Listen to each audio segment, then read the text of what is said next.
Hey there, Discover Family Church. Pastor Johnny here. Hope you're having a great day today. I've been reading through the book of Acts, and it's the book that follows the Gospels. You have Matthew, Mark, Luke, John, Acts, and Acts is the full name of Acts is the Acts of the Apostles, and what it is it's supposed to be the actions of the apostles after Jesus has resurrected and gone back to heaven to prepare a place for us. But that's not really what it's about. And the more and more I read it, the more and more I discover that it's about something different. The book of Acts it's written by Luke. Wrote the book of Luke in the Gospels. And while it is about the actions of the disciples and the apostles following Jesus' crucifixion and resurrection, it actually isn't. And we see the first step of that in the very first chapter of the book of Acts. It rewinds.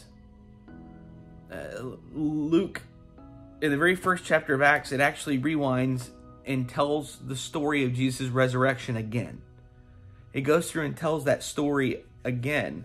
And what we see is that Acts isn't about the actions of the disciples. I mean, it's telling their stories of what happened, but it really depicts the continuing actions and teachings of Jesus in a way that no other book of the Bible does. What Luke claims, and he claims it all through the book of Acts, he claims that these beginning movements of the church aren't the movements of the church. That they are Jesus himself at work.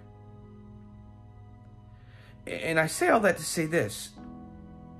So often we look at the church as ours, that it's our entity to worship and glorify God. But that's not what it is. And Luke shows us right here in the very first chapter of the book of Acts and through the whole book of Acts that it is not ours.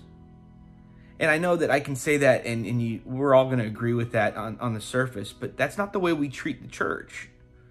How often do we get upset or angry that something in the church changes that we dislike or we disapprove of? How often do we hold tight to things? Growing up in sort of old school churches, we would call them golden calves. These idols that were a part of our church. There's an old Indian saying that is, when riding a dead horse, the best option is to dismount. But that's not what the church does. The church historically has decided to put a new saddle on the horse, or to paint the horse, or to dress it up. And we try to get things moving again that are things of the past. It's why a lot of churches have struggled during this season to grow beyond and into online ministry. And it's because we hold so tight.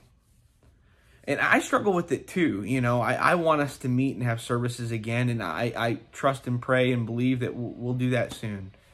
But the truth is that I have to understand that God's at work and he's doing something special. Listen to this. It says, I'm going to jump to 1 Corinthians in chapter 12.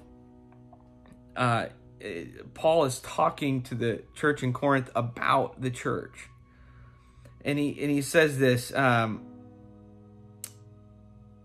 but God has composed the body, giving greater honor to the part that lacked it, that there may be no division in the body, but that the members may have the same care for one another. If one member suffers, all suffer together.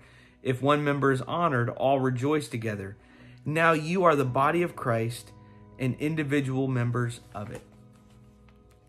And we hear that, okay, but I want you to think about the words right there. You, the church, the people in the church, you're not Christians that are a part of the church. You are the embodiment of Jesus. So the book of Acts, while it may be the Acts of the Apostles, it's the Acts of Jesus, and he's just utilizing the apostles to do it. You know, what we see here is that the church it's Jesus' vehicle to continue his work in the world. That the church is Jesus still ministering the way he did. You know, so often we say, oh, he only had 3 years of ministry on this earth. That's not true. He's had 2,000 years of ministry on this earth, because Jesus is still ministering. He's still working through the church. I encourage you to not hold so tightly to something that is man-made, but instead hold tightly to the ministry of Jesus, to let him move us where he wants us, and to make a difference in the world the way he wants us, to change the world around us so that we can be his hands and be his feet, that we can be the body of Christ, that we can grow and do something really awesome. For it's true today, just the way it was back then, you know, and it's an awesome responsibility. It really is for us. But the coolest thing about this is that while we will feel at times like it's an awesome responsibility for us to be the body of Christ, the cool part is that it's his body. What do I mean by that? It's an awesome responsibility, but it's not ours. It's our job to do the best we can to fulfill his calling. But the weight of this rests on Jesus. Because when we are living with him and under him, he is our covering. We are covered by him. And so that weight is not on us.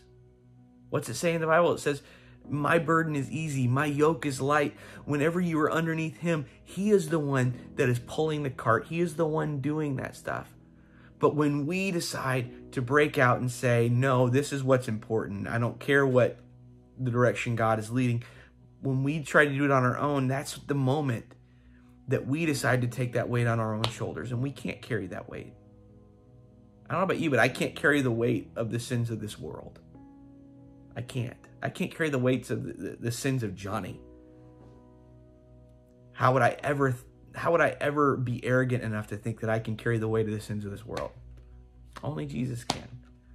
And we are him, his body, we are his ministry to this world.